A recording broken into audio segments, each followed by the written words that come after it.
మిత్రులారా, అందరికి నమస్కారం. మన భారత సంస్కృతి ఎంతో గొప్పది. తరతరాలుగా యుగ యుగాలుగా మన పురాతన దేవాలయాలను మరుగున పడుతున్నాయి. మన పూర్వీకులు పాటించిన ఆచారాలు ఇప్పటి తరం పాటించకపోవడం చాలా బాధాకరం. ఇప్పటికైనా కనులు తెరిచి రాబోయే తరాలకు ఆ సంపదను మనం తిరిగి ఇవ్వాల్సిన అవసరం ఎంతైనా ఉంది.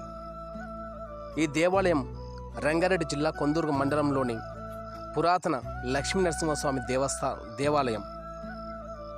ఇప్పటికైనా ఈ దేవాలయాన్ని దేవాదాయ శాఖ గుర్తించి, తెలంగాణ ప్రభుత్వం గుర్తించి అభివృద్ధి చేయాల్సిందిగా కొందుర్గు మండలం తరపున కోరుచున్నాము. అయ్యా, ఈ దేవాలయానికి 400 సంవత్సరాల చరిత్ర ఉంది.